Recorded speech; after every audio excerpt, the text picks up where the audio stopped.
Hello, good evening, and welcome to IronPod here on Metropolitan Television. IronPod is proudly brought to you by the Ghana Revenue Authority, Goyle Company Limited, Serene Insurance, Ghana Link Network Services, and indeed the latest kid on the block, Meridian Port Services MPS. The show is powered by the Ghana Ports and Harbours Authority-GPHA. We're streaming live on our social media pages on Facebook. We're streaming live at Ghana Ports and Harbours Authority-GPHA. Ghana Ports and Harbours Authority-GPHA. Still on Facebook, we are streaming live at Port of Tema. On YouTube, we are streaming live at IronPod Ghana. Indeed, our media partner is the Business and Financial Times, the BNFT. If you want to have a grasp of all the transpired on the show tonight, make a date and grab the Thursday edition of the BNFT, and you'll be able to peruse and see all that happened here on the show this evening. Indeed, we are also going to be getting interactive with you, and so you can send us your messages ahead of the show on our dedicated WhatsApp line, which is 0559-019-177, 0559-019-177. And at the appropriate time, we shall also be activating our phone lines for you to call in and contribute to the discussion. My name is Kennedy Mona. We are going for a quick break. When we bounce back, we'll continue with the show. Please stay with us. Every now and again, Goyle makes good things happen. This time, Goyle has introduced Super XP Ron 95, a higher grade fuel loaded with additives and yet sold at the same price as normal fuel. Goyle Super XP Ron 95 enhances engine performance like never before. It maintains the engine by keeping it clean from carbon deposits. Goyle Super XP Ron 95 is designed to burn slowly and thus improves fuel economy, making you save money after several kilometers. Goyle Super XP Ron 95 gives you a smooth driving experience, that is, less vibrations. Fill up with Goyle Super XP Ron 95. Now there's no need to pay more for any higher grade fuel. Goyle has that sorted. Goyle, good energy.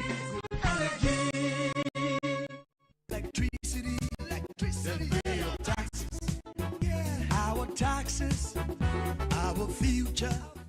Because you see, without our taxes, we wouldn't have good roads, good schools, better hospitals, streetlights, and other very important social amenities. When we pay our taxes, we give our children free and quality education.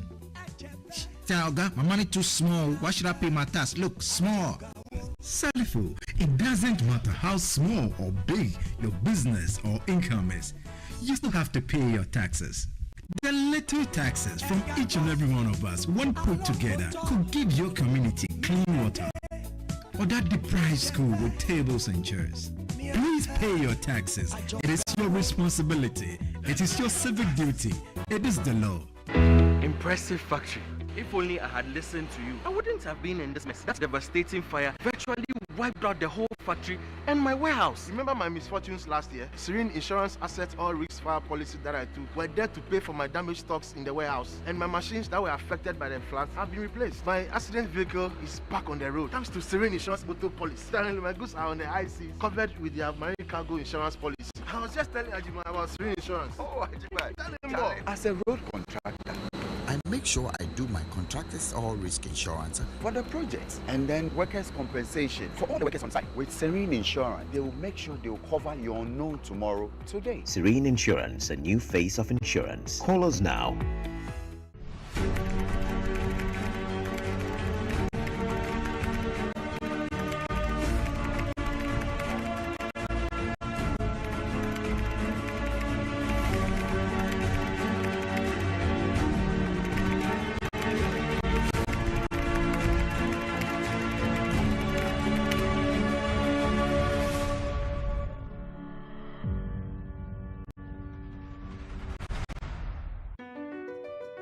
MPS Terminal 3 is Africa's new state-of-the-art container terminal at Tema Port.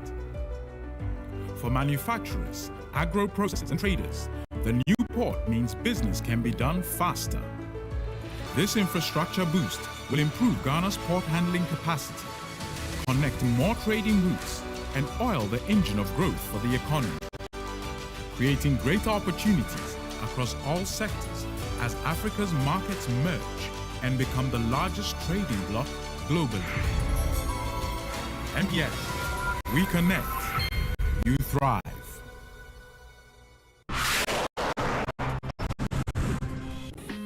Do you know a effective 9th May 2022. No truck or trailer that has not registered with the port and undergone the port city process with a valid RFID tag would be allowed into the port and terminals to carry cargo. To register, pick a form at the monitoring department, Port of Tema, or at the JAP2 Ghana office, or call 059 3866 358 or 059 32633350 to get started. Registration is renewable yearly, so all trucks already registered are advised to renew now if expired. Register your truck before the 9th of May 2022 to avoid being denied entry at the port gate. Let's all cooperate for a safe and secured environment for our port operations. All right, so you're welcome back. In the course of the week, the National After Coordination Office paid a working visit to the Ghana Ports and Harbours Authority, plus the fact that the European Union has maintained its continued interest in Ghana's fisheries sector. Let's take a look at these stories by way of local happenings in the port and shipping industry in Ghana. A delegation from the National After Coordination Office, led by its head, Dr. Authority-GPHA, has paid a working visit to the Ghana Ports and Harbours Authority. The visit was a step towards fostering the needed relationship between the two entities towards the national objectives within the continental free trade area. The head of the National After Coordination Office, Dr. Authority-GPHA, underscored the significant role GPHA and an extension the maritime and shipping industry plays for Ghana's after aspirations. Trade facilitation, where you play a very important role to ensure that we enhance the movement of goods and services through the border posts, through the country generally as transit goods and etc. on and on. Then we have trade infrastructure, where you also feature very prominently, ensuring that the appropriate infrastructural setup, both roads and ports and harbors and aviation, are in place for movement of goods and services across the continent. He reviewed some of the initiatives his outfit will embark on as it plays a pivotal role in coordinating the affairs of the various key stakeholders driving Ghana's trade with the rest of Africa. Since we came on board, one of the things that we've been doing, we've held several sensitization sessions. We had 2 workshops, 2 national conferences, and we are planning to hold the 3rd national conference on the 9th and 10th of May. Last 2 years, we also undertook a nationwide tour of all the 15 regions outside Accra, where we had workshops and sensitization sessions. The general manager in charge of marketing and corporate affairs at GPHA explained that the Port Authority is very keen on regional integration and as such made decisions and investments towards that direction. Already, GPHA is very sensitive to these special trades. The transit trade, for example, which is a key factor in the after, we have already embraced the fact that we need to grow that trade. And so all along, it has been GPHA trying to push this whole agenda. We have also again looked at these coastal traffic. So in our tariff, we have made different provisions for them, which is lower than the normal traffic. The Director General of GPHA, Michael Lugoje, indicated that the authority is ready to partner the National After Coordination Office to realize its goal. I think generally Ghana is, comparatively, we are quite a step ahead of many others in terms of our trade facilitation initiatives and also our port infrastructure currently. And we are still making a lot of effort to keep enhancing that going forward. We wish which we are part of anyway, all the best of success in this whole agenda that we will work together to achieve. An estimated 20 plus clearing and forwarding agencies who share the same office complex are currently stranded following an impromptu eviction action in Tema. As a result, many importers and exporters who rely on the work of these clearing agents risk the loss of very key documents needed in the import and export cargo clearing process. The event, which occurred Thursday, April 7, comes on the back of a complicated legal battle between the original owner of the office complex, one Emmanuel Valentine Gajepo, and the alleged new owner, Ediazi Properties Limited. The building in question was said to be popularly known as the former National Lotteries building in Community 1 Tema. A victim and member of the Customs Brokers Association Ghana, Augustine Anthony Kwashi, spoke to Ion Port concerning the matter. He claimed to be very knowledgeable on the build-up of events about the litigated property. They came with a bailiff. Okay. There's a man who has introduced himself as a bailiff, so he is leading the evacuation. As agents, look, we have people's things to clear. We have documents, you know, we deal with cars most. Look at the way they are scattering things. When somebody's documents get missing, how will I be able to get the person's car documents for him? I have to go to the port. But with this situation, can you go to the port? The clearing agents lamented that the plight of occupants of the building is the impromptu nature of the evacuation exercise and called for some grace period to be granted to allow for their relocation. We don't have a problem with that. But all we're asking, at least give us 24 hours, give us 12 hours, give us 1 day so that we can pack our things. Let's assume, look at the weather. If the rain comes down right now, if properties are destroyed, who are you going to hold responsible? The European Union in recent years has demonstrated its interest in the way the fisheries sector is managed in Ghana and neighboring countries towards sustainability. As such, it has invested in various ways, including funding for projects expected to enhance the sector, such as the Program for Improved Regional Fisheries Governance in Western Africa. Recently, the Director General of the Directorate General for the Maritime Affairs and Fisheries of the European Commission, Her Excellency Charlina Vicheva, paid a courtesy call on the Fisheries Committee for the West Central Gulf of Guinea in Tema, Ghana. Discussions centered on bilateral cooperation and the review of the achievements of the FCWC in its implementation of the EU-funded PESCAL project. Speaking to the media, the Director General reviewed some of the concerns of the EU, leading to Ghana being issued the yellow card status. This yellow card shows that we have a problem with IUU. What starts with the yellow card is not sanctioning, because the idea behind the yellow card is not to sanction but prevent and help. And today, when I was discussing with the representatives of the fishermen and the stakeholders in the sector and the value chain, I was very happy to hear that the stakeholders really appreciate this move because they do it as well as provide technical and needed establish formal dialogue. So we had immediately the minister coming directly to Brussels. So, and we felt, and my colleagues, my services are working very hard on the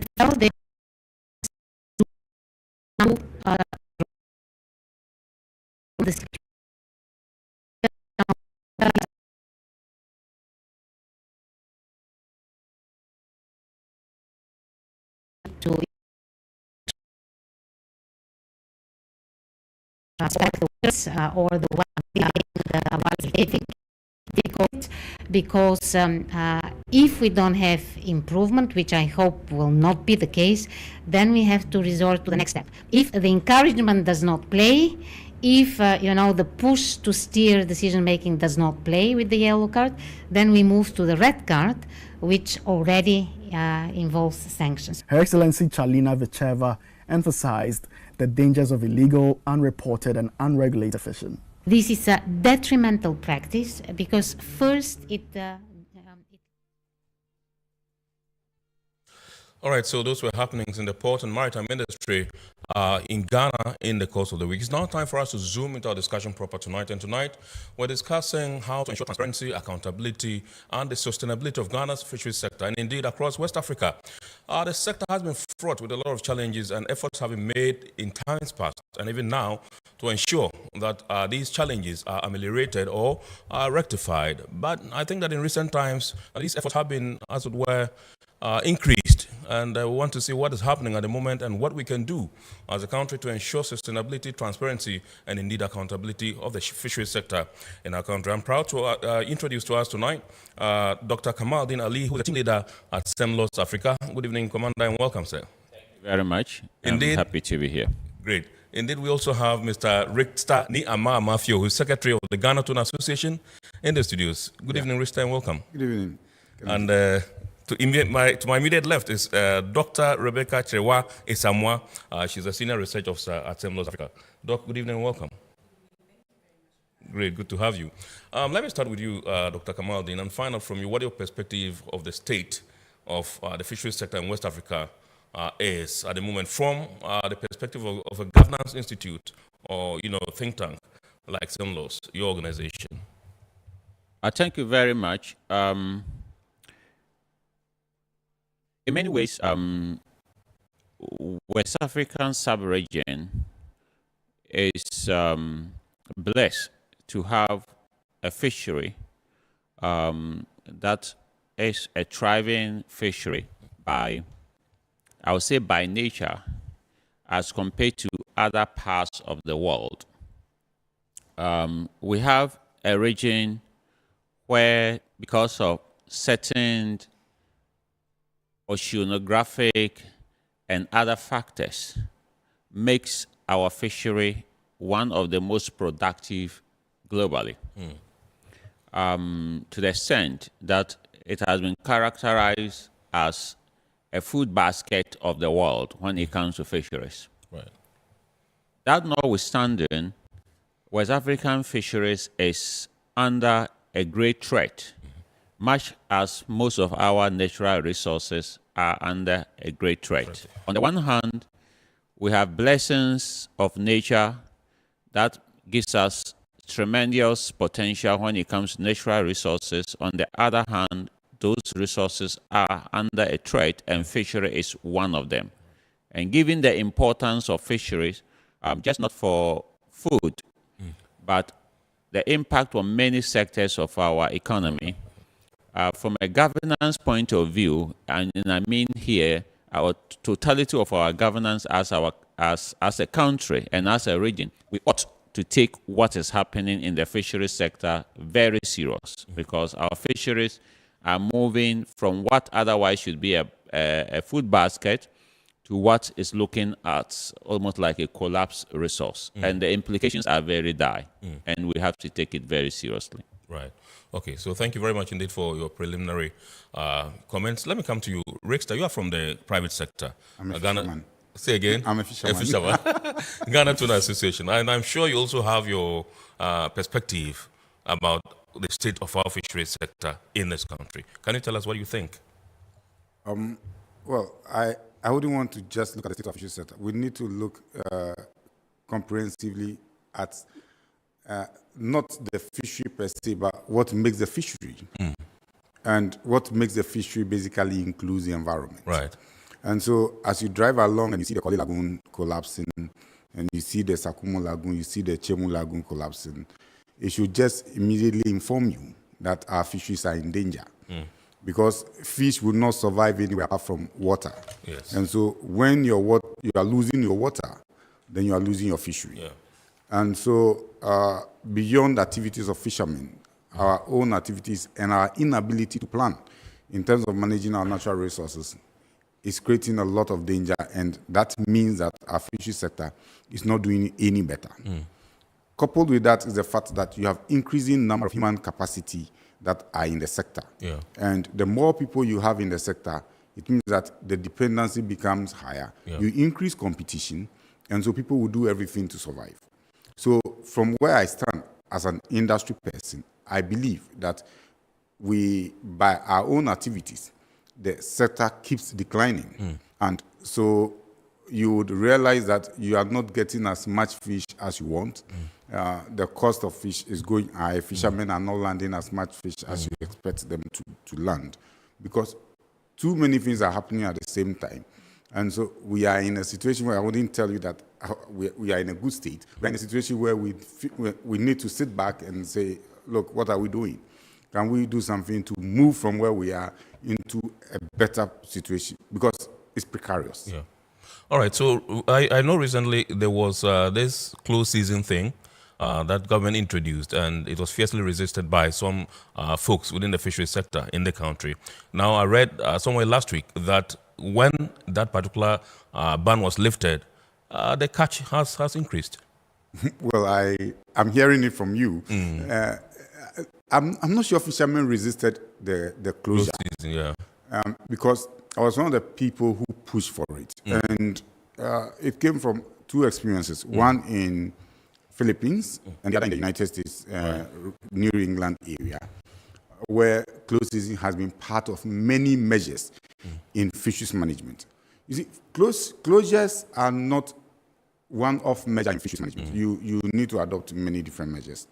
And so, for instance, if you look at what is happening in Philippines, which is an island and has a lot of bays, so you have the fish standing within a certain area. So when you close, you know that you find the fish. Compared to a country like Ghana, where you have an open sea, and you have the particular species you were looking at, the small pelagic, particularly the sardinellas, the mackerel, and the anchovies, which are migratory by temperature, by undercurrent movement, and by food. You would want to know how these things are happening. Right. The initial target was the trawlers, because you wanted the trawlers to be off the sea, and the trawlers voluntarily did that in 2016. Right. They did it in 2017, and they did it in 2018. Now, if you want to expand it, you need to add other measures. So if you do just general closure for the small pelagic, because you believe that they may spawn, particularly the sardinellas may spawn between July, August, and September, and so you need to protect them. If you do a closure for the trawlers for 2 months, and the artisanals do July, and they get back in August, and then you have the fish migrating from the western region to the east, you would have the fishermen probably with smaller mesh size harvesting them. So it is not enough. Secondly, if you want to do a closure and you give so much assurance that when we do this, the resources are going to bounce back, you raise expectations. Now, if you are not able to even tell me the state of the stock before you did the closure, and then you do the closure, and nobody is able to even tell us that this is what happened when we did the closure, and you want to do it again, people will think that, why do I go and sit down for 1 month and go hungry and all that, and then I didn't really understand what happened. So basically, that is where the challenge is. We made it look like if you do a general closure, then immediately your stocks are going to bounce back. That is not true. They may not bounce back at all. So would you say that this wasn't well thought through? It is one of many, many measures. It's just a microcosm within a larger microcosm. People continue to fish around the estuaries, which serves as an entry point for fish that may be migrating into fresh water or into the brackish water. And then the fish that may be migrating from into the open sea. And then we allow people to do very small.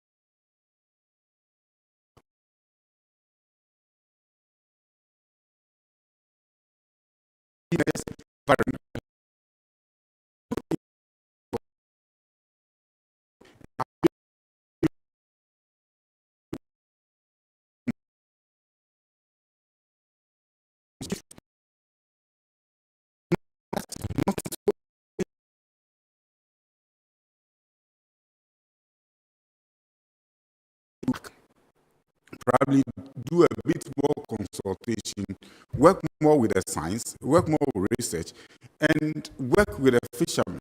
Understand the local ecological knowledge of fisheries management, how the fishermen have managed their fishery without the elite in bracket, and they have survived to this point and continue to survive even without all the laws.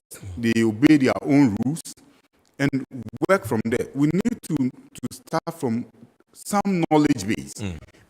We do things about fishery. Of course, it's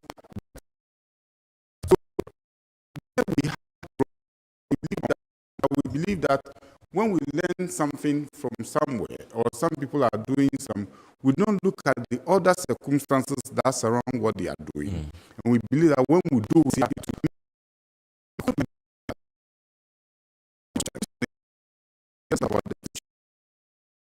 it's about human being, managing the human being. Because the fish in the sea, you can't go there and manage them. It is the activities both on land and at sea by men that would either cause a decline of the resources or the style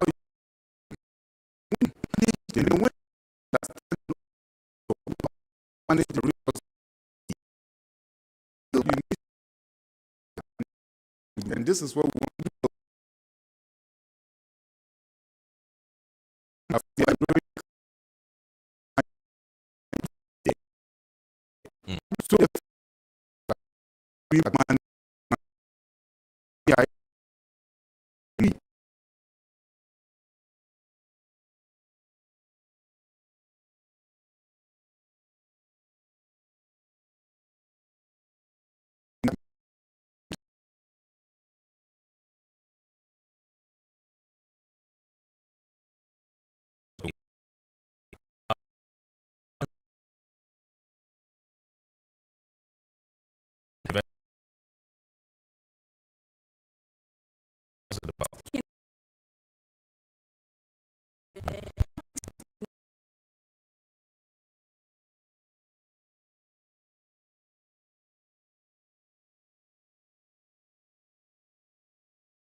So how our fisheries sector is structured when it comes to management, the use and the management, then looking at the governance and then the institutional frameworks that move when it comes to enforcement.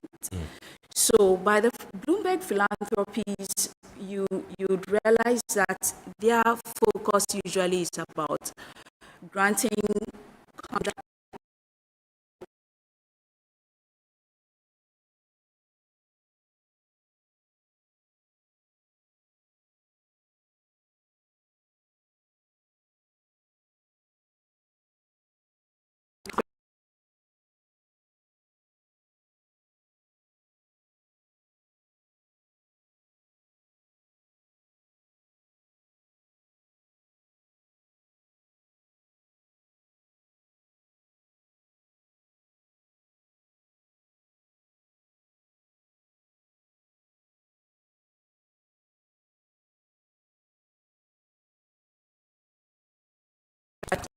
that all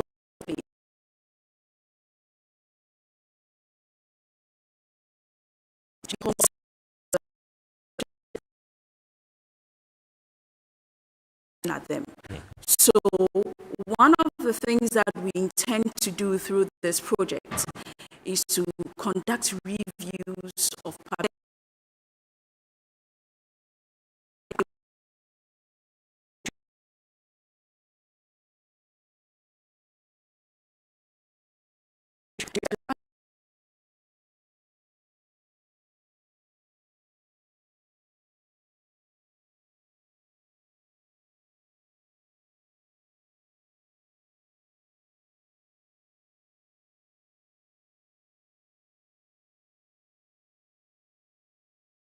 graphics, something that can inform a donor who wants to pick up from the next point to actually have it implemented, and then in our government institutions too.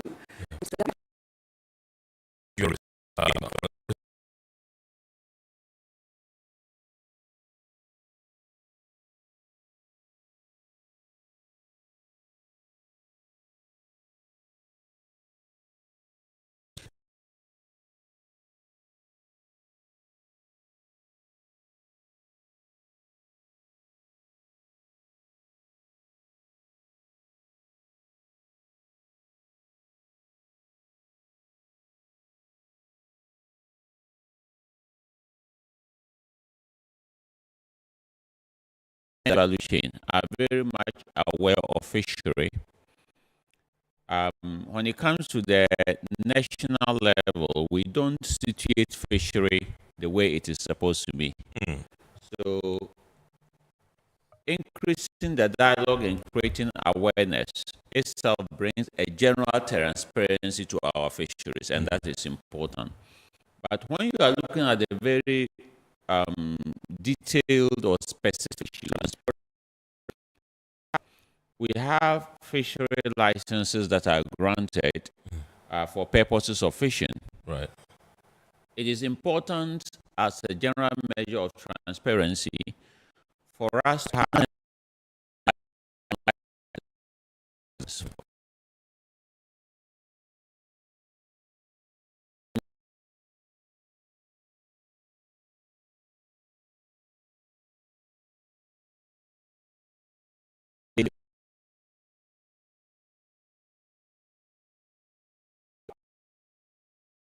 licenses, and this is announced, this is in our dailies, this is publicly known. And do we indicate what the requirements are? Do we allow the public to be able to participate? Do we, in terms of the requirement, how do we know whether people are keeping to the requirement? For example, one of the emerging or even the emerged transparency issue in our fisheries is what every fisherman will refer to as the foreign interest in our fisheries. Whereas, if you look at the laws in Ghana, it suggests that our fishery licenses, especially in the trawl sector, is supposed to be given to Ghanaians who will have the beneficial interest in the license. You have, for example, Chinese, Korean, or other, it could be any other national that is participating in our fishery. And it is it's a license that is given to a Ghanaian, but the active person that you see or entity that you see fishing is a fishing vessel that is crewed at least at the top level by Chinese, and that is operated by Chinese. How do we balance the requirement of the law that says that there must be beneficial ownership to the issue of partnership that may be genuine, but that will be required. Right. But yet, at the end of the day, we still maintain a high level of the beneficial interest in the fishery. For example, it is not sufficient that I should go into an arrangement with a foreign company and I obtain a license, and then we go into a fishing activity and I get paid, for example, $10,000 every month, whereas if you look at the fishing company, it makes, for example, $1 million just cedis every month. it defeats the idea that our fisheries should be managed for purposes of enhancing our people and our national economy. So these are some of the transparency issues. And other things as regards to information, how are catches declared? If there are sanctions, how are sanctions imposed? Do we report that? Do we get to know when people are sanctioned and whether they abide by the sanction? For example, if it is a fine, whether they pay the fine. So these are the many or some of the preliminary transparency issues that not just us have identified. Some of our earlier colleagues, including other organizations, including Environmental Justice Foundation, have also done some work in this area. And these are some of the preliminary issues that we are building upon. Right. Okay, so let me come to you, Rickster, and find out what are some of the issues that you have identified as bedeviling the sector. And when you went for the event like seminars that I just mentioned when I was, dealing with DOC, you called for the fishery sector to be placed under the Ministry of Lands and Natural Resources. Why is that? Well, you see, the fishery sector currently is under the Ministry of Food. Currently it's on its own. Yes. It used to be under the Ministry of Food Agri. But the supervising committee in Parliament is Food, Agri and Cocoa Affairs. Right. And I try to make the point that fish is only food when it is out of the water and it's on the table.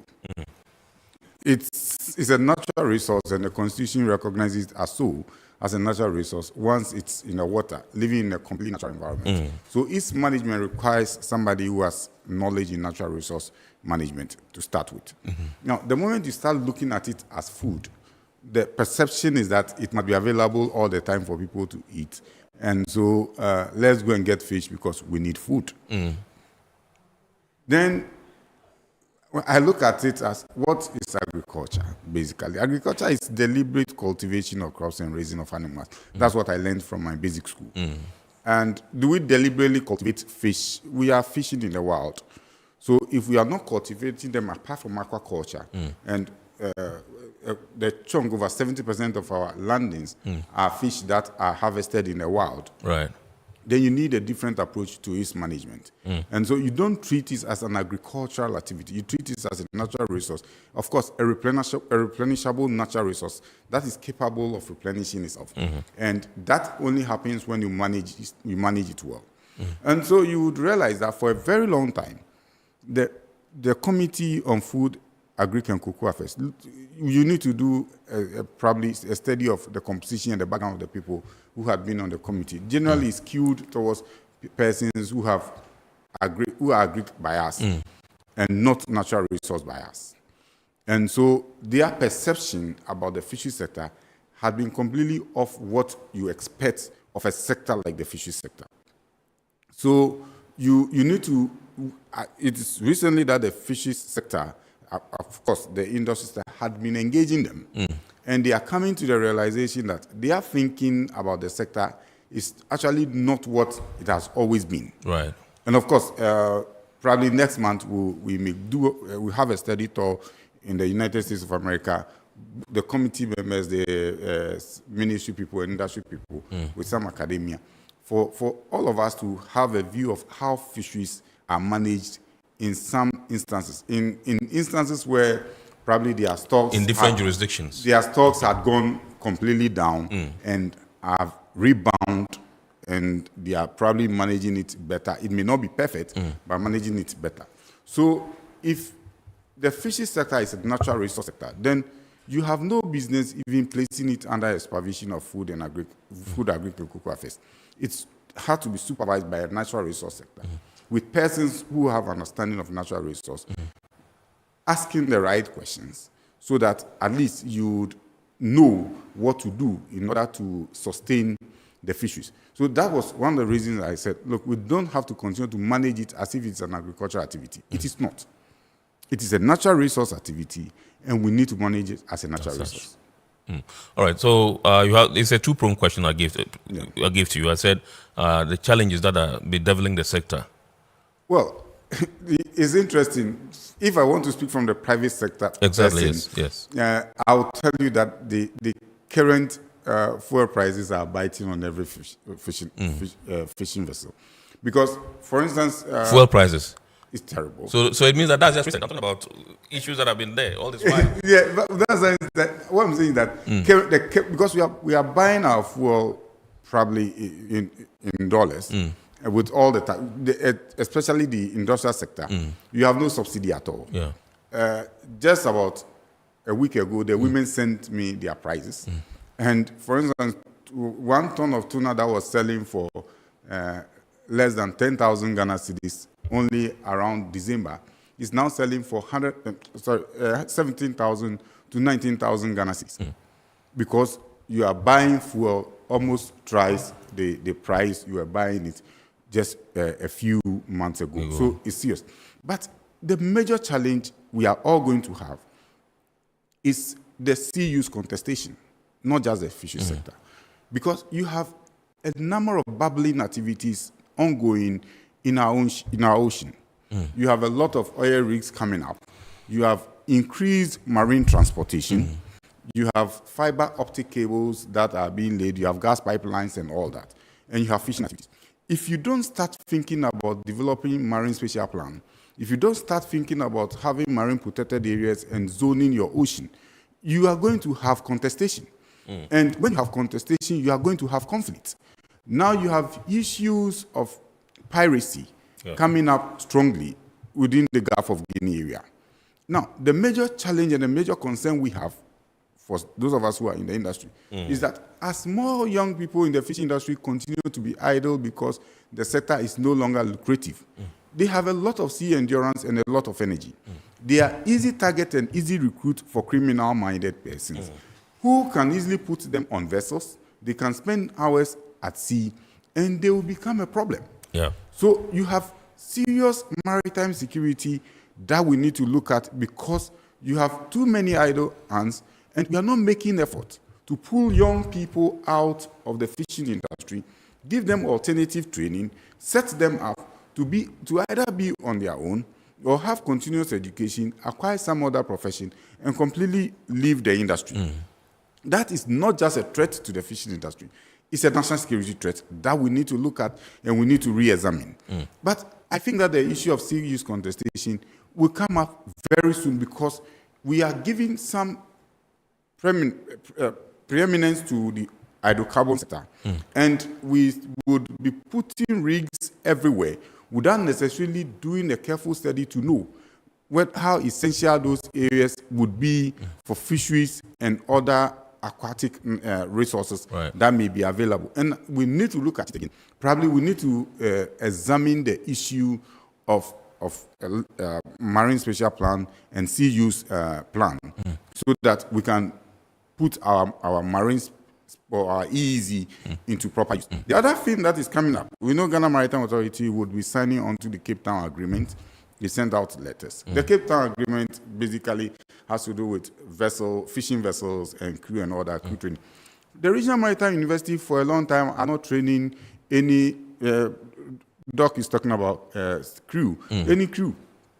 So if you are not training crew who are fishermen who would be able to take charge, you definitely would need to use foreigners. And it comes with a lot of cost. And especially the tuna sector, most of the captains are aging. They wish to go back to Korea. But you don't have replacement for them, because we ourselves are not training. If you want to take over and have full beneficial ownership, you need to build both human and financial capacity. And well with that, to be able to take over your industry. Because those who have taken over their industry have made conscious effort to build local capacity in order to be able to take over their industry. So if you don't have a clear government policy, I have looked at the many manifestos that came up, and I was like, these are empty manifestos. They would not solve the many challenges that we have in the fishing industry. I have looked at government policies, I've looked at budget, and there's basically nothing in terms of capital expenditure that will push the industry forward. So you are left with Ghanaians that would have to depend on foreigners who may have capital, who will be able to buy capital at cheaper cost in order to be able to invest in the sector. If you want to at least get some parity, then you need now to have a financial sector that understands the fishing industry, that is willing to now give capital at cheaper cost, so that Ghanaians can be competitive. You need to train people who would be competitive, who will be able to man fishing vessels. I tell people, Regional Maritime University they train crew, they train people. Yeah. But if I am a pilot and I fly commercial plane, I may fly the biggest commercial. I can't fly a fighter jet in Russia and Ukraine. I'll be killed in no time.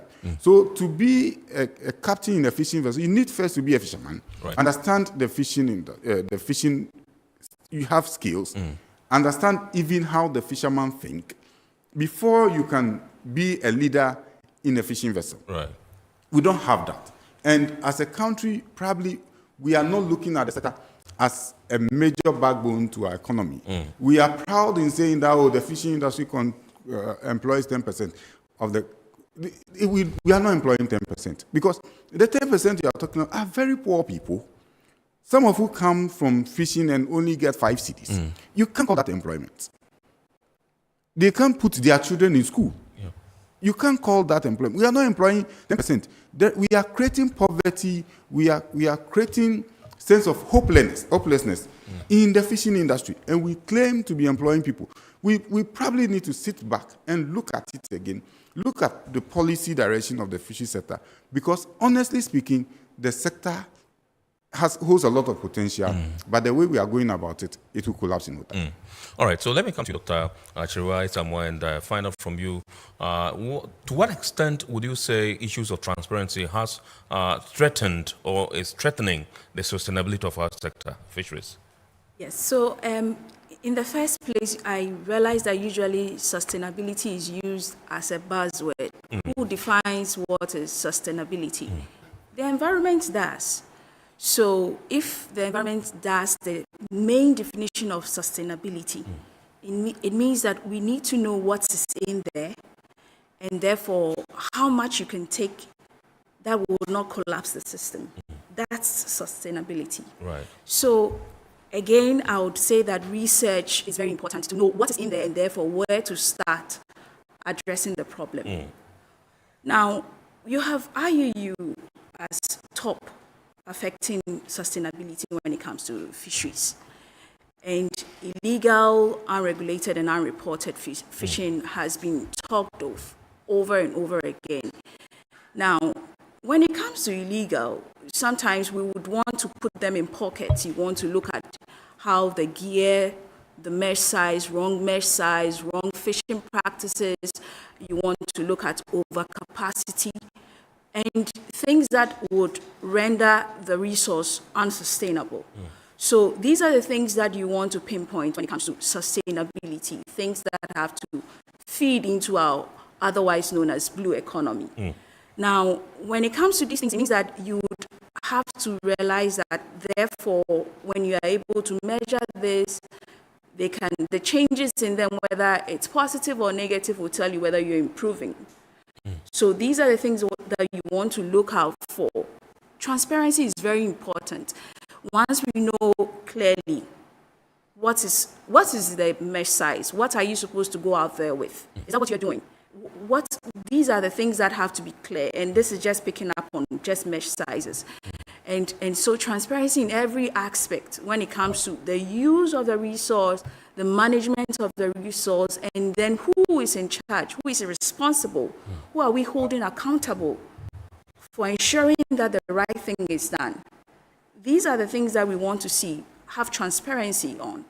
So that's basically what we want to talk about when it comes to fishery sustainability. Right, Dr. Kamaldeen, Dr. Isama just mentioned the blue economy, and I just want to find out from you how a sustainable fishing industry can impact the economic fortunes of the blue economy in Africa, not in Ghana, in Africa.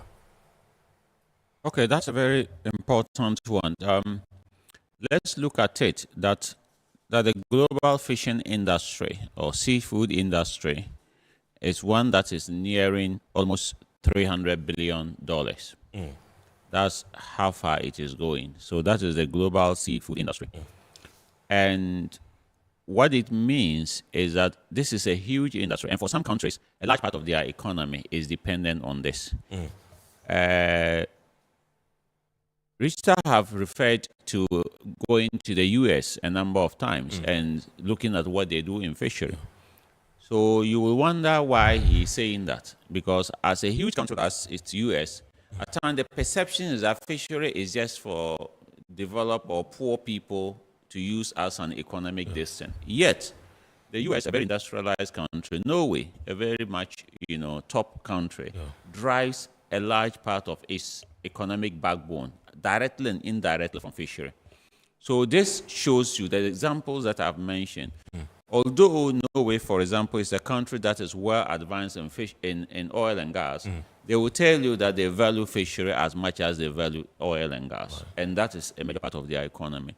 So that tells you from the way it goes that fishery is very important to the blue economy. But fishery also is just not about the fish. It links up to the industry. It links up to a lot of other activities that are in the value chain of the fishery. But it also links up to the employment that it creates for people. But more importantly, fishery is also something that indirectly in the blue economy, but in the general economy, sustains people. Because there is not an alternative to protein. And if you don't have fishery, it means that your sources of protein are dwindling. And at least we know that fish source protein is one of the best that you can have. So what it also means is that the fishery sustains just not the blue economy, but the general livelihood of the people and the economy of the people. And there is not an alternative to it. And remember that when fishery collapse, it's very difficult to revamp them, although there's always a potential to do that. So it is not like a case where you take supplements and leave what is required. So fishery is very directly connected to the blue economy. It enhances industrialization, employment through the value chain. It indirectly also helps in many areas, but also importantly, it is something that is highly connected to the livelihood of people. If we take a country like Ghana, our dependency on fish is so much that fish should be a matter of national security for us. I always say this. Well, if you're looking at a country that is rated as among the top 10 globally when it comes to the consumption of fish, then to me, fish is more important than every other thing. It is more important than gold. It is more important than diamond. So the kind of effort that we have placed in managing those resources, we should place even greater when it comes to fish, because this is what our livelihood is dependent on. So that is how crucial it is for us as a country. And when you escalate that at the global level, you then see how important it is for every other person and every other country.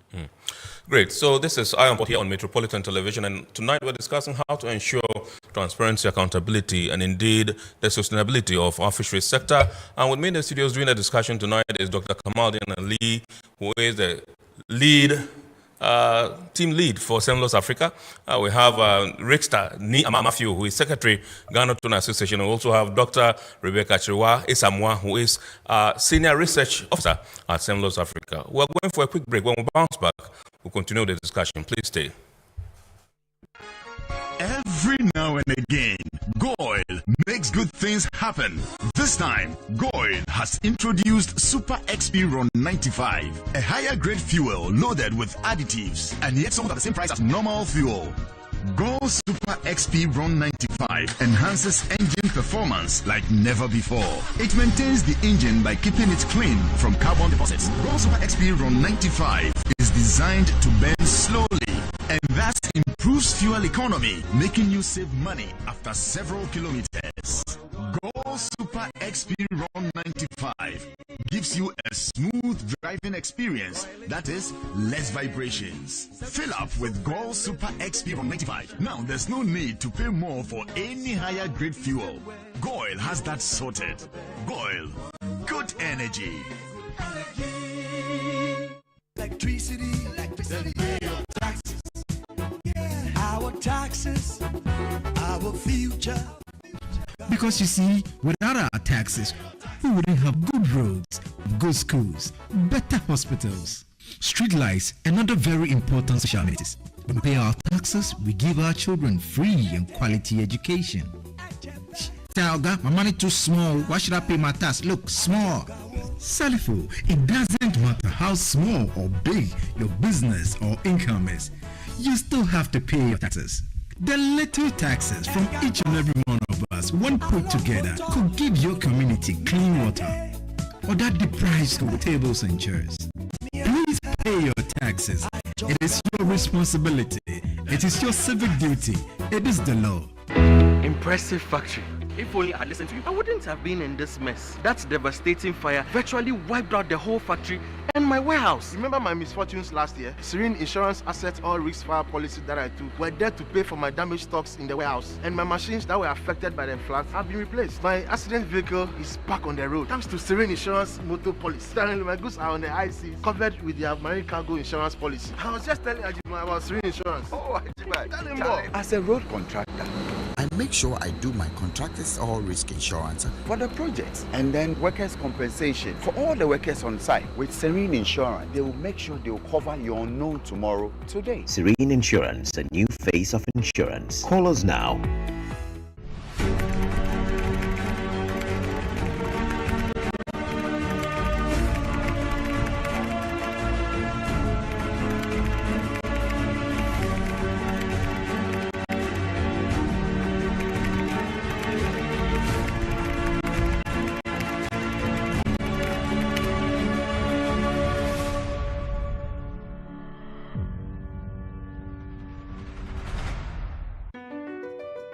MPS Terminal 3 is Africa's new state-of-the-art container terminal at Tema Port.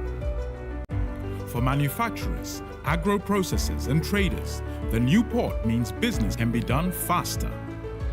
This infrastructure boost will improve Ghana's port handling capacity, connect more trading routes, and oil the engine of growth for the economy, creating greater opportunities across all sectors as Africa's markets merge and become the largest trading bloc globally.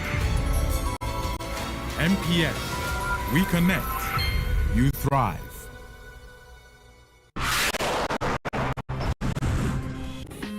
Do you know, effective 9th May 2022, no truck or trailer that has not registered with the port and undergone the port load safety process with a valid RFID tag would be allowed into the port and terminals to carry cargo. To register, pick a form at the monitoring department, Port of Tema, or at the to Ghana office, or call 059-3866-358 or 059-3263-350 to get started. Registration is renewable yearly, so all trucks already registered are advised to renew now if expired. Register your truck before the 9th of May 2022 to avoid being denied entry at the port gates. Let's all cooperate for a safe and secured environment for our port operations. All right, so you're welcome back. And we will be soon going into the mailbox to come up with your comments and messages that you have sent into the show. We would also like to announce that the phone lines are activated. You can call in and contribute to the discussion. The number to dial is 020-552-8353, 020-552-8353. You can call in and contribute to the discussion. But let me move to Rickstar and find out from you. There's we've been told about something called SICA. Psycho. Okay, yeah. So let's find out what is psycho and how pervasive. We understand it's inimical to the growth of the fish stocks in our oceans. Now, how pervasive is this trend alongside other illegal, unreported, and unregulated fishing practices?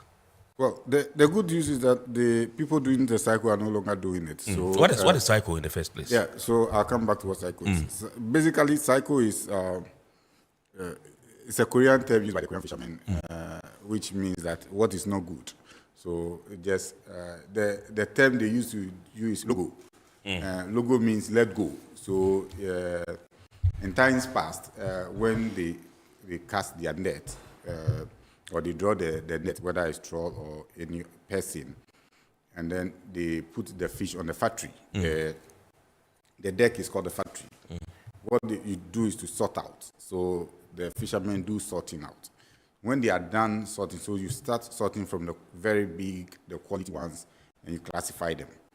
And fish start going bad the moment they are dead and they are on the factory. And even if they are not dead, they start getting stressed. And when they get stressed to a point, they would not survive if you return them into the bush. So they may sort out to about maybe 2-3 hours. And then you realize that the rest, especially when it's in the afternoon, the rest may be going bad.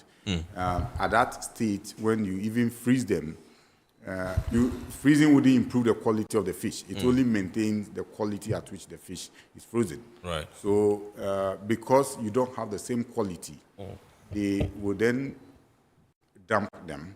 So sometimes you see that they have shovel, and then they will just be dumping them in the sea. In the sea. So they say Lego, and then so they, some vessels have factory vessels. So at that point, they use those fish for fish meal right on the vessel. But vessels in Ghana are not factory vessels, so they are not able to do that. I remember when I was young and I was sometimes fishing with my cousins. Get there and then they say, oh, we have some logo fish. Then they will just logo them into your canoe for you for free. And then you come and then we sell them to the women who do the salting. Right. And then some... Who do the salting? Yeah. I'll talk about Kobe. No, Kobe is tilapia. Okay. But they do, these are variety, so you don't have particular fish species. So then we sell them to the women. And for us, it was profitable because you wouldn't have to fish. Right. Now, but it was free. Then it became barter. The vessels may need something, and then some people may take it to them. And then when they take it to them, then they will give them these logo fish. And then some then decided, okay, we will now provide services for the vessel. Then the vessel will give us the fish. And it metamorphosed into now a whole trade. Right. Now, when it became a trade, it became profitable. And so because we've not been able to manage the process, it became pervasive. And you would realize that vessels that were supposed to target demersals, bottom fish, like the red snappers, the groupers, and sometimes the mollusks like cuttlefish and octopuses, will now be landing small pelagic and the salt. So it became a very thorny issue between the fishermen, who then were seeing that fish that were supposed to be landing are now being landed by other canoes who didn't take net or anything to sea. It wasn't a very pleasant thing when you see some of the fish that were being landed, particularly when you look at the sizes that were being landed. So the law was passed, which completely outlawed any form of transshipment at sea. Because prior to that, the tuna setter had to face a yellow card because of an issue of transshipment. So the law was made quite explicit in the LI that you cannot transship fish from a canoe to a vessel or a vessel to a canoe, whichever way. It became completely illegal. So the practice continued because it was profitable and you needed some political will to stop it. Right. And you need industry to cooperate to be able to stop that. The good news is that at this stage, nobody is doing transshipment at sea. To me, the challenge is not about cycle. And I have always said that I don't care what size of vessel you take to sea. It's of no effect if you don't have a very efficient net and fishing gear. And so if you live in a country where we don't have any policy at all on fishing gear apart from mesh size specification, you have a problem. Right. Because no matter how small a canoe is, if it has a very efficient fishing gear, it can take everything in the sea, small to big. So the challenge is that how do you deal with the cycle issue? Okay. Many vessels are not landing. Rickster, let's go onto the phone lines and pick Charles, who's calling in from Accra, and then we'll come back and then you continue with how to deal with the cycle challenge. Hello, good evening, sir. Okay, I understand the line is dropped, so... okay, all right, that's fine. Yeah, so the cycle challenge is basically, to me, a gear design challenge. That how is the gear constructed? Some say, oh, well, we recently had a gear audit that said some vessels had an opening of 22 different types of gear. One has an opening of 25, and the other has an opening of 45. And that the minimum depth allowed for any vessel, industrial vessel, to trawl is 30-meter contour.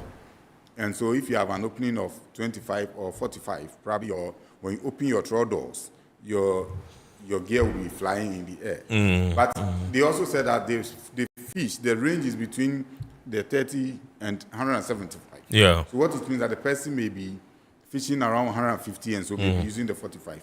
But that is not the issue. To me, it doesn't address the challenge. The challenge is that how is the gear constructed and how do the fish respond to gear? Because every fish species respond differently to the net once you deploy your gear. Some swim away from it, some swim towards it, some swim up, some swim down. For instance, there was an experiment in the US, let me use it, over a haddock and cod. They move together, they are very much alike. And there was a time that the cod was overfished. And so they needed to deal with it. And a gear designer designed a gear because he studied the fish behavior. One swim down, one swim up. So you put bigger square mesh where the ones you want to isolate swims. And so you are able to now isolate them because the square mesh will not stretch on the ends at any, whatever you do, it will not stretch at the ends. But if you use the diagonal mesh, at any tension, it will stretch at the ends, so the eyes will close. So fish that are swimming out, no matter how small they are, may not be able to swim out. So probably you need to now do a study and say, for instance, if the trawlers are harvesting small pelagic, at what period are they harvesting them and which areas? Right. That is why in putting observers on the vessel, you need to put observers who are knowledgeable, who would then be able to provide you with information, scientific information, as to exactly what is happening. Right. That we fish around this area and we had a lot of small pelagic. You probably would then do some, and that's why you need your own research vessel, to now do different gear design. We don't even have any tank to do testing. But you need to now do your gear design and probably say that before the cordant, we may have to put square mesh of probably 80 mm. And when you have the square mesh there, the small pelagic will swim out and will not enter the cordant. You get, so the solution to the issue of harvesting too many fish that you do not want to harvest is highly dependent on the gear design and not the size of the vessel. Because if the gear is too efficient, it will take anything from this. All right, okay. Doc, you want to add something? Yes, I want to add that. So whilst that is very true, as Richard is saying, from the gear technical application point of view, I think it is also refreshing that he's indicating that the cycle is something that is perhaps no longer happening, but it needs to be emphasized that it's something that needs to be stopped. Right. Because the reality is that vessels that are not supposed to be targeting pelagics, because of the shady and illegal industry that has blown or blossomed around cycle, they are targeting species that they are not supposed to target, and these species are being sold. Yeah. So far as I am concerned, there are still aspects of cycle that are ongoing. But it's not long ago that we did some work, and it still shows that canoes are still buying or getting fish from sea, from trawlers. So it means there is some level that is still ongoing. And what that means is that once they are targeting species that they are not supposed to target, they are destroying the pelagics. Right. And also impacting on the livelihood of the fishing communities. But the larger question that we have to deal with also is, if we are having fisheries that are dwindling, do we need at some point to take a look and say that if really the artisanal sector, because the truth is that the artisanal sector is continuing to land less and less. Right. Why are they landing less and less? Is it that we need to improve the artisanal sector to be able to catch more? Because over the last couple of years, actually, the industrial sector has been landing more. Right. Are they landing more because they used to under-report, or because they are using measures that are making them to be able to land more, or we are having better reporting mechanism? Be it as it may, we have to come to a point where we look at it. If scientifically the artisanal sector is doing the best that it is supposed to do, but it's still landing less and less, we may have to take a decision at the national level that do we need to cut down substantially, at least to experiment for a couple of years, the industrial fleet that we have. All right. Because if fishery is about the livelihood of people, and this is all that they know, the fishing community, that is all that they know. Richard talked about alternative livelihood, but he himself can tell you that it is a very tall order to get people who fishing is their cultural, social activity to move out of it. Right. So it is something that they know, and that is what they do. Do we then need, and I don't believe that they have become less efficient. I believe that it is the resource that is depleting. So will we have at some point to make a decision that since livelihood is here a paramount issue, and these are huge people that are dependent on the fishery, as compared to an industrial activity, do we have to make a decision at some point that we have to cut down? If after doing the close season that we are doing, and we still don't see the results, will another approach be to cut down the industrial sector and see for a couple of years what results we are getting? Okay, Doc. Thank you very much indeed. Before we come, let's go on to the phone lines and pick somebody from Ashaiman. Good evening, sir.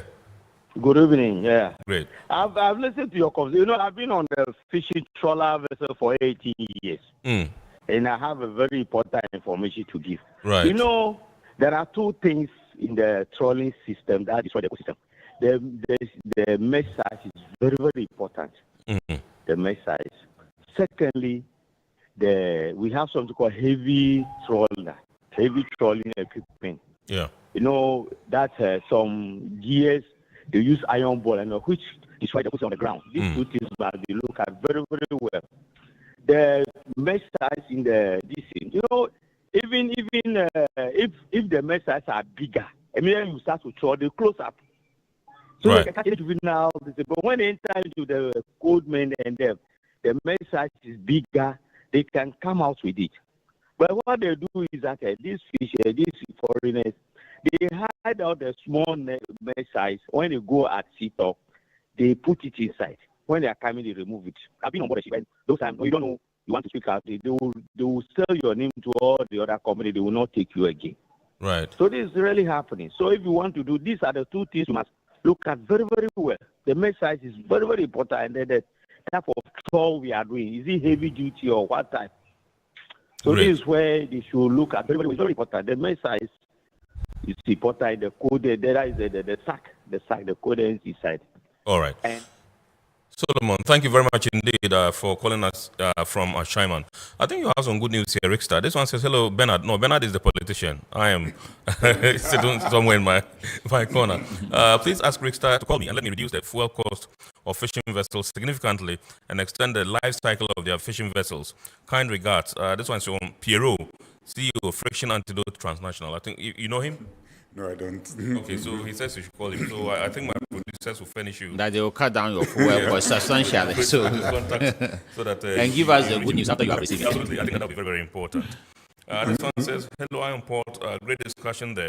Kindly ask Dr. Kamal Dean, what is the state of Ghana's fishing industry? I think he touched a bit on it. This one's from Charles in Accra. I don't know whether you could take some 30 seconds to maybe go over. No, I think it's something that we generally have all come to a consensus that on the whole, our fishery sector is in a great decline. And that is what we see. The results are. Although industrial sector have reported more catches in the last couple of years, but put together, you realize that if you look at the artisanal sector, that it is beginning to, it is landing less and less. I've forgotten the exact statistics, but the artisanal sector now seem to be landing fish that is less than what historically was landed 20 years ago. You know, so we having a population that has increased. The capacity of the artisanal sector has almost like tripled. Right. Yet the landing is less than what it was landing, for example, 10 years ago. That shows that we are in a serious trouble when it comes to the fishery. And I think there is general consensus on that. Okay. This one says, are you satisfied with the role of the fisheries observer on fishing vessels as it is now? Well, I'll come to that, but let me just try to draw. You see, one of the reasons because we are running out of time. One of the reasons the industrial sector's landings are is because now they are reporting everything, including what used to be the cycle, directly. So you have, but it still doesn't solve the problem because you need to reduce tremendously the quantum of small pelagic that the trawlers are landing, and that can only be done when you use the right gear, and you need to have a whole gear unit that have experts trained and that can do justice to the issue of the gear. So it must be on the front burner. It must not be something that is discussed as a cross-cutting issue. It must be something that is on the front burner. Honestly, that is what I think. On the issue of the observer, I have always raised issues that, you see, what we have as observers do not fit into the bill when you look at the law, Section 100 of the Act, because the law is clear. Observers must first be public officers. And we know the process by which public officers are employed. Right. They are not employed from the roadside. They are employed through a proper system. There must be criteria for which one qualifies to be a fisheries observer. Because first they must provide scientific information. And they must be able to collect data. And in these days of the graphic information system, they should be able to do some, have some appreciation of some geoscience, and then be able to say, well, we are around this location, and do some mapping to be able to provide information. So you need people with some competences to be observers. Then they have to be enforcement officers. They need to now report on enforcement. So now they need to be on top of the law. They are not captains in the vessel. I've always said that. You can't have two captains. They are there to observe, write their report, unadulterated report, and present the report. If the report requires further investigation, investigations can be done. But first, they must be our first frontline scientists on the vessel who are providing scientific information. So if you don't have that, and you don't employ them through the public service system and put them on proper salary, it becomes a problem. Right. And so I think that the observer program is not the best. Not the best. Okay. Doc, let me find out from you, the Transparency in Fisheries project, which areas would your research cover? Is it the artisanal, semi-industrial, or large-scale industrial sector? So it will look at all three. Because they all come together to make the fisheries sector. So the questions that have been designed, whether in survey form or questionnaire forms, will target all of these groups, and then take the input of academia to ground truth exactly what is gotten back from the industry. And also to look at the fact that we're looking at all three means that indirectly those that would contribute in one way or the other to the sector would also be looked at. So quite recently, on the 8th of March, we leveraged on the International Women's Day and had a stakeholder engagement with women fisherfolk. And this was because we realized that as part of the fishery sector, there have been improvements to reduce on post-harvest losses. So with the women fisherfolk of Chokome, we decided to come together, just get their take, their perceptions on how generally the law, when it comes to some of the aspects of transparency, how they would accept them and willingly comply. Because these are sisters, wives, mothers of fishermen. And so they were very candid in their in how they related to us and the kind of information they gave us.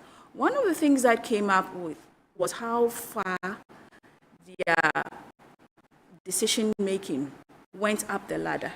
And so they wanted to give them the voice, amplify what they had said, and have it gone up the ladder so that they are involved when it comes to deciding how the livelihoods of people like them could be improved. Right. And this is what Bloomberg Philanthropies is hoping to improve when it comes to the 4 target countries we're working in. Right. Doc, when are you looking to conclude work on this particular project? The project is in its first phase, as Rebecca indicated. So it is a 2-year project. The first phase, we are doing data analysis, interview, gathering data we'll move to a second phase of stakeholder engagement, and then we'll synthesize the outcomes. Then we will deliver a report, and then we'll come back to stakeholder information on what the outcomes are. So it is going to be a 2-year for all the countries that we are engaged in, which is Ghana, Benin, Cote d'Ivoire, and Senegal. So in each of these countries, we will undertake activities there, much as we are doing here in Ghana. So 2 years. Yeah, so Ghana is the only Anglophone country in the mix. Yeah, Ghana is the only English-speaking country. And it's also good because in terms of this being a regional project, that we'll get to know what is happening in each country, and then some of the good ideas that we have in one fishery can always be migrated to the other. It's also interesting because recently I was in Senegal, and as much as we are discussing fishery here, Senegalese see part of their fishery problem to be Ghanaians, because Ghanaians are actually one of the good community of fishers in Senegal. So they will say, oh, Ghanaians are at the cause of our problem in fishery. So beyond the nationality issue, we will see in each country what are the issues, but also what are some of the best practices, and then we can see how they can cross-fertilize each other. Right. Thank you very much indeed, Dr. Kamaldeen Ali. He is the team lead. We don't have time. Our time is up, Richter. Yeah, he's a team lead for Semlos Africa. We also have Richter Niyama Mafio, who is the secretary of the Ghana Tuna Association, and Dr. Rebecca Chiwa Esamwa. She's a senior research officer at Semlos Africa. Indeed, we've been discussing how to ensure accountability, transparency, and the sustainability of Ghana's fisheries sector, and indeed in West Africa. We will, God willing, bring you another wonderful edition of our report next week. I would like to say thanks to our sponsors, Ghana Revenue Authority, Goyle Company Limited, Serene Insurance, Ghana Link Network Services, and Meridian Port Services. The show is powered by the Ghana Port and Harbours Authority-GPHA. The abridged version of the show is aired every Wednesday at 8:30 p.m. on Ghana Television. Make a date and watch that. My name is Kennedy Mona. I wish you a super week ahead.